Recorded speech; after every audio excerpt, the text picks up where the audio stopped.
el texto de Daniel 9, del 1 al 9. Guillermo, por favor, puedes. Sí. Les voy a invitar que tengan su texto abierto en este pasaje durante mi exposición de la palabra y tomen algunas notas, ¿sí? Y vamos a leer. Guillermo está entre el Apocalipsis y Génesis para que te ubiques, hermano. Venga.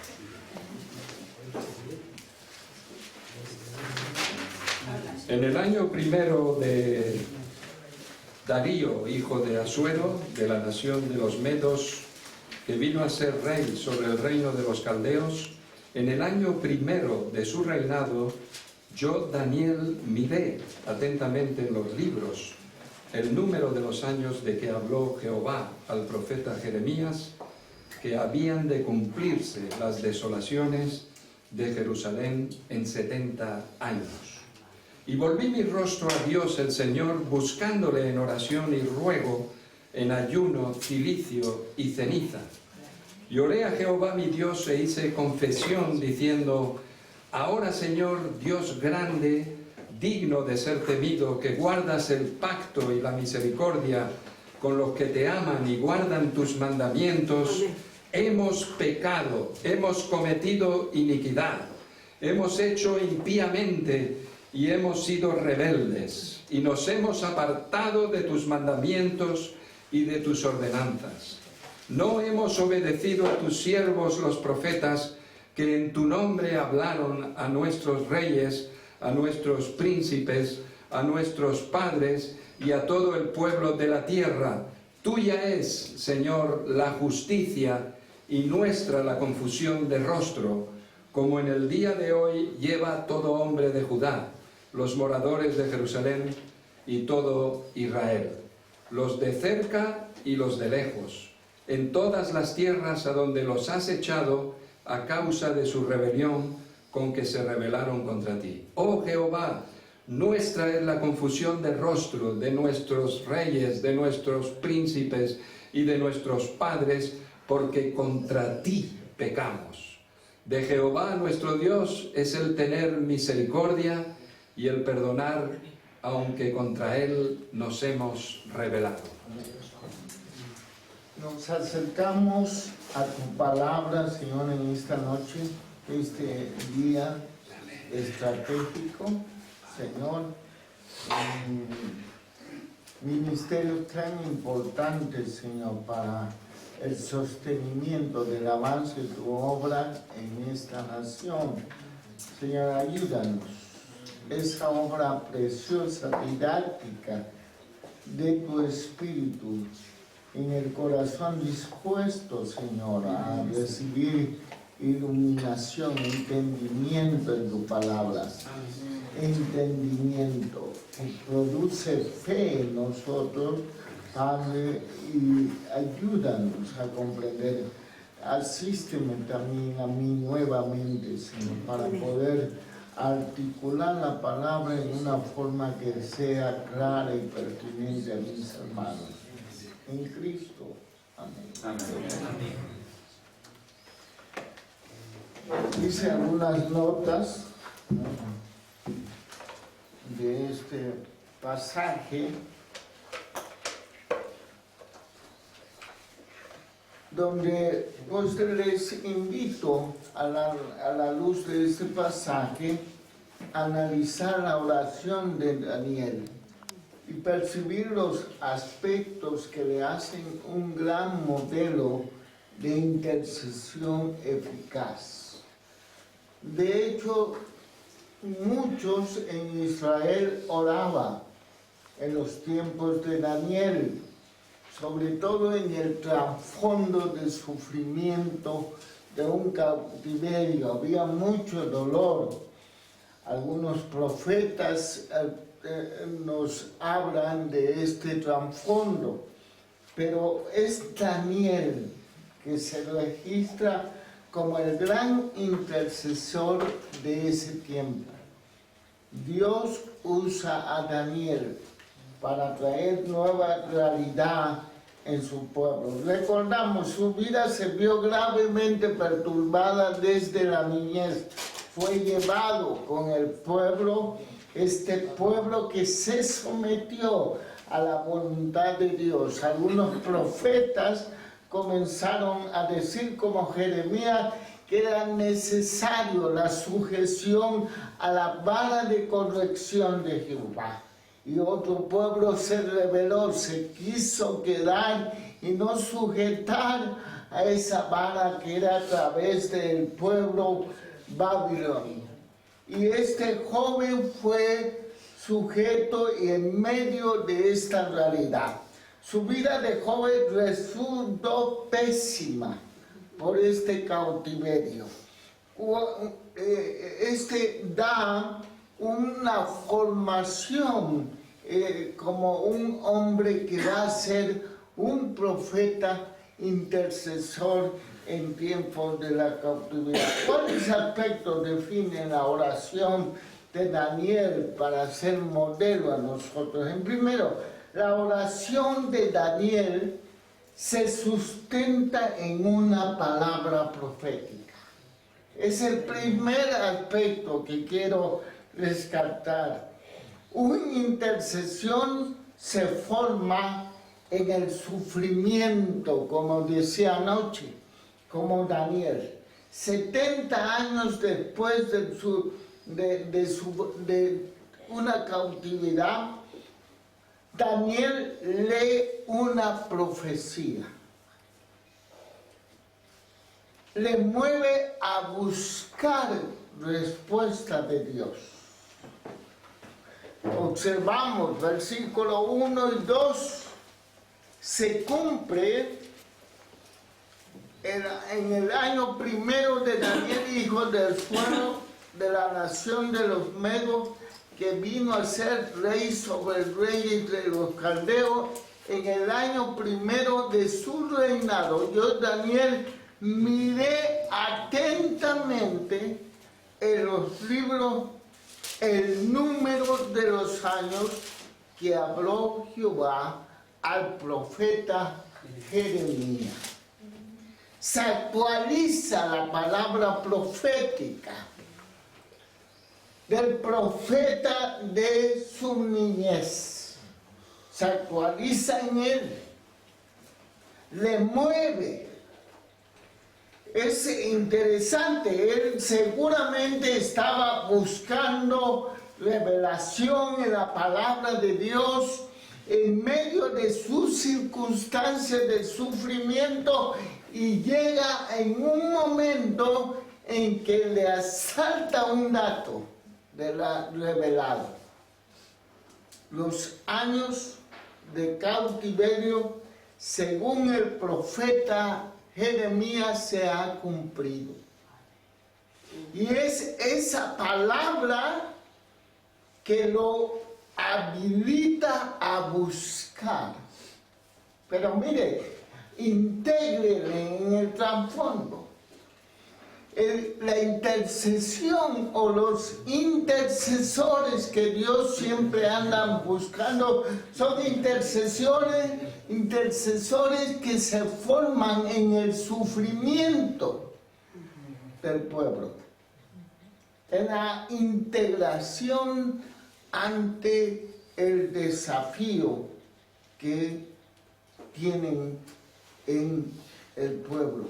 Su oración es la alineación de la voluntad en la palabra profética. Una intercesión experimenta ese dolor. Vemos Jeremías 29. Observen Jeremías 29. Jeremías capítulo 29, versículo 10, para poner un poco el contexto de esta palabra que descubre Daniel en su lectura.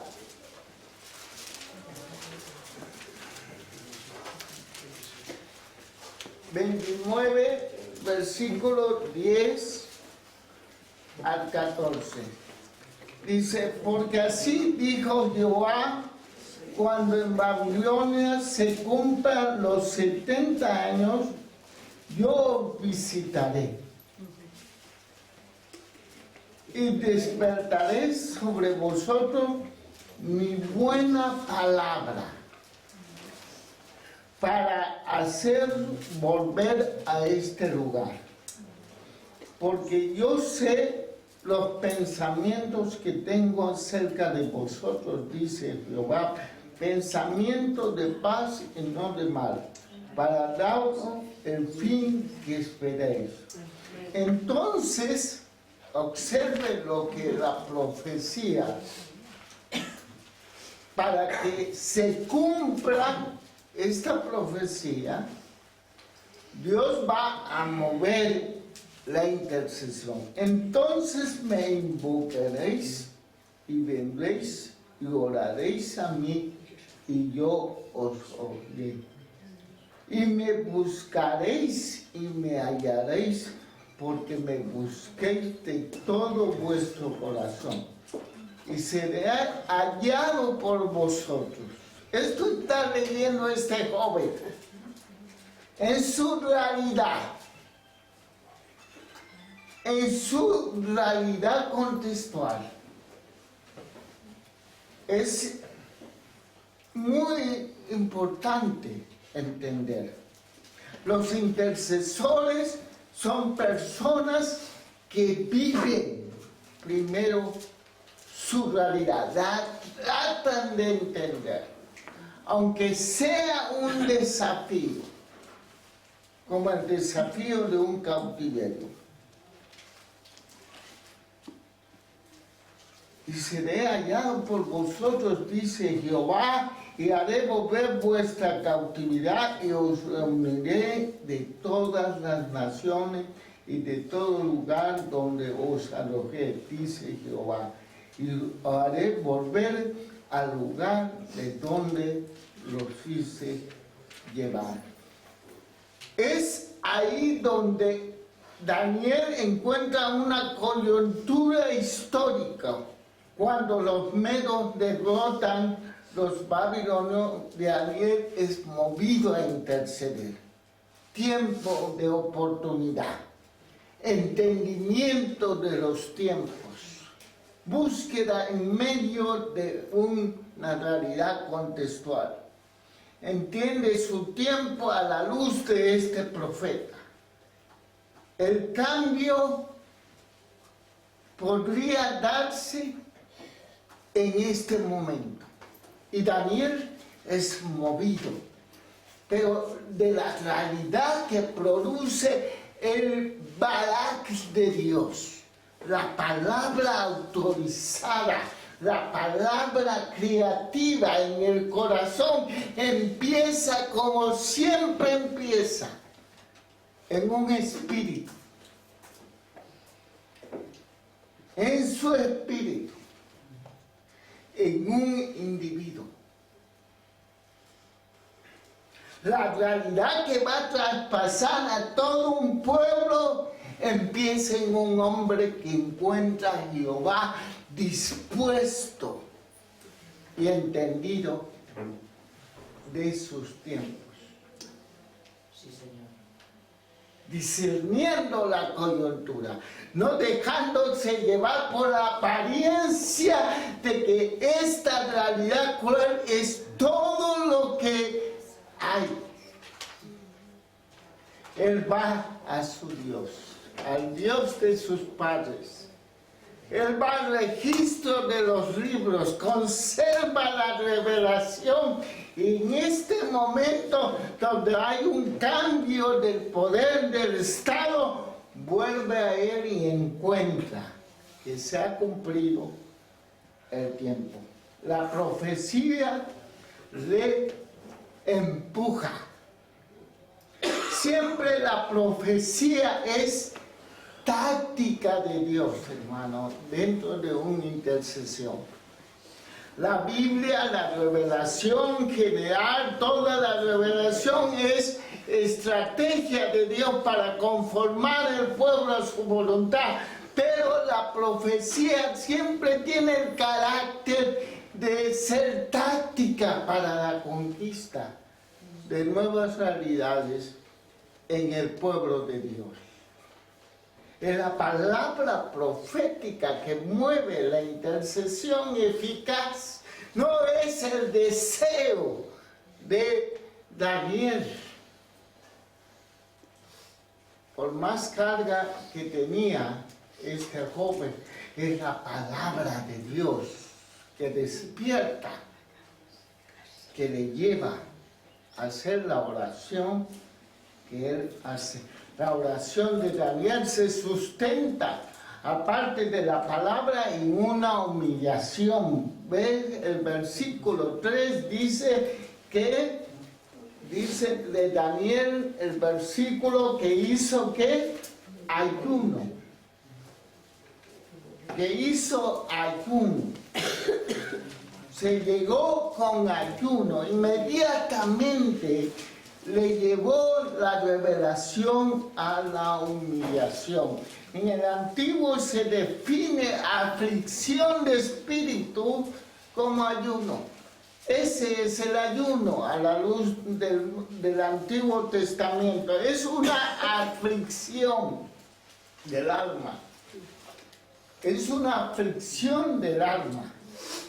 Usa cilicio. Representa la humillación, el duelo, la carga, asume. En el Salmo 35, 13, 14 dice el valor estratégico del ayuno para la intercesión. Se humilla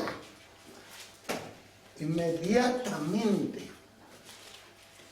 Responde en obediencia, en fe a la palabra. Fe sencilla.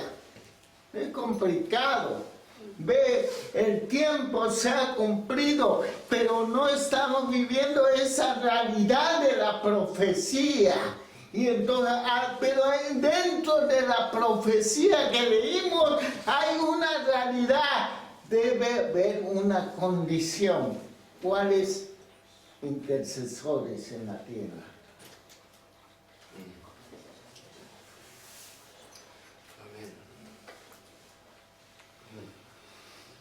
Inmediatamente, si ustedes ven en el pasaje, después de humillar, comienza a reconocer a Dios. Daniel 9:4.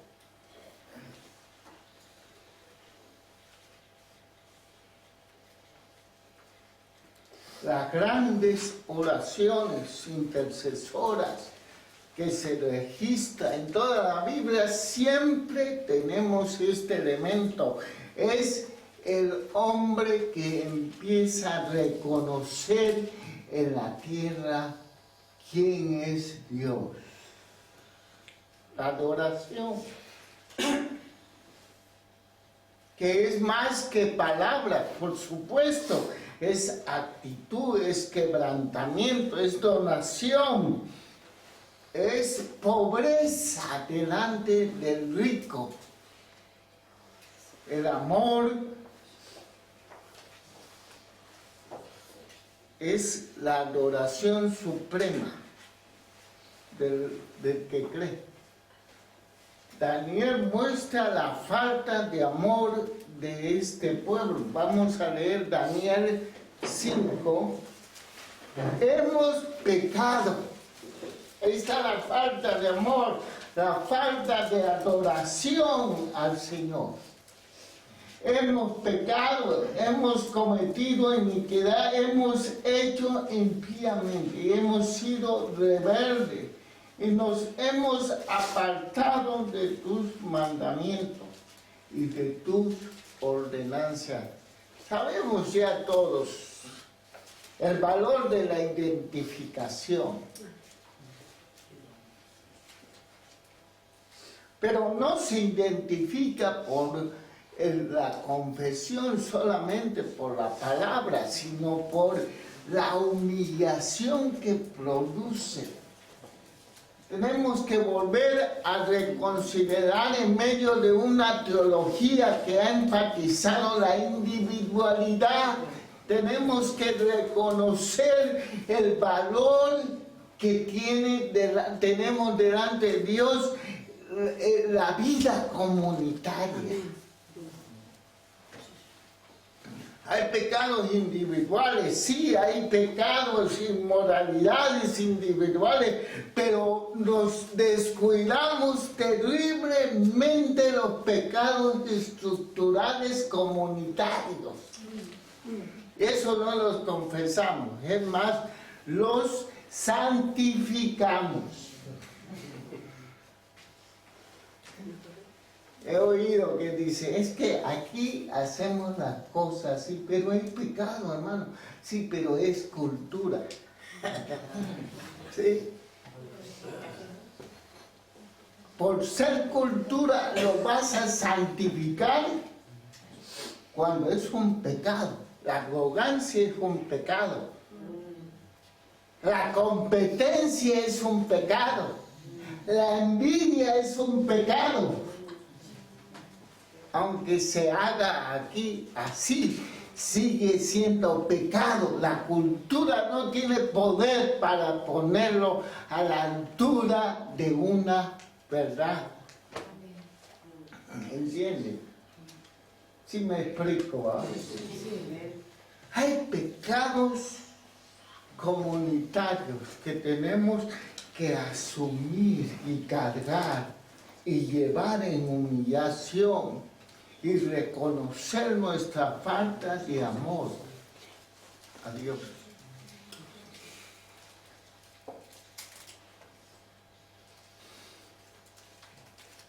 La confesión de pecado nos retorna al amor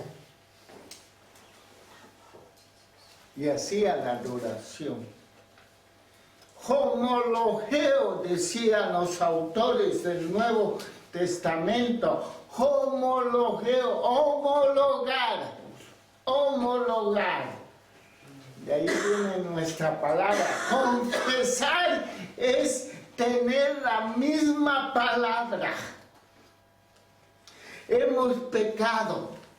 La revelación, nos unimos, el intercesor se une a la voluntad de Dios, se alinea y busca alinear al pueblo esa voluntad. Homologuea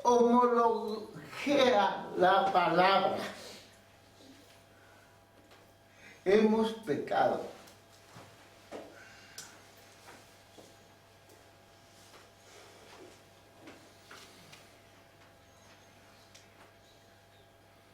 No hemos reconocido nuestros profetas. No hemos honrado a los siervos que tú nos enviaste y han declarado como Jeremías tu palabra. Siervos, no hemos honrado. Es muy interesante. Yo estuve 20 días con el hermano Bill Johnson hace poco, en febrero. Y una de las cosas que más me impactó, y vi cosas impactantes, vi milagros como en 30 años no había visto tanto milagro y milagros sorprendentes. Y me alegro, me gozo porque muchos profetas dijeron que íbamos a ver mi generación. Esto yo los vi aquí, acá, los milagros alrededor de mí. Pero lo que más me impactó es la revelación que estos hombres tienen dentro de esta casa, donde vinculan la honra con lo sobrenatural. La falta de honra en el pueblo para la obra sobrenatural de Dios. Es impactante, se lo recomiendo. Le dije a Bill, esto necesitamos en España. Sí, Señor. Lo invité, pero no me dijo nada, nada más oró por mí, como diciendo, pues llévalo.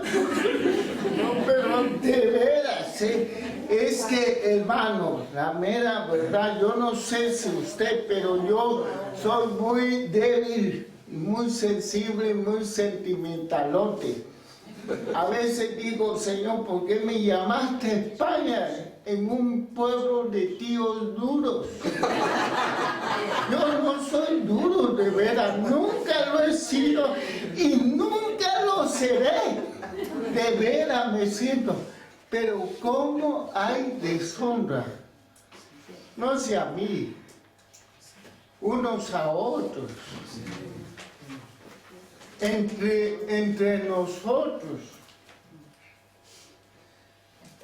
latinos, y además los que venimos de Latinoamérica, nos volvemos al espíritu y al carácter pecaminoso de la cultura, comenzamos a deshonrar. Yo la otra vez digo, estoy deshonrando a este ministerio. ¿Yo qué hago, Señor? Yo no era así. Yo vengo de una cultura de mucha honra. A veces de más también. Y a veces que se abusa también. Pero yo me sorprendí viendo, digo, Señor, ¿qué estoy haciendo yo? Es esto. Nosotros no somos los únicos que estamos bendiciendo a España, hermano. Han venido cientos de hombres de Dios. Dios los ha enviado. Dios ha levantado a sus profetas. Hay profetas en la historia de esta nación. Hay profecías que están esperando hacerse vigentes y real en esta nación. Pero no hemos oído, dice, a los profetas. El máximo reconocimiento a Dios es tener fe en su palabra, en su justicia. También tiene un profundo entendimiento de lo que Dios siempre escucha en base a su justicia, no en base a la de su pueblo. Mire versículos 17 y 18. Ahora pues, Dios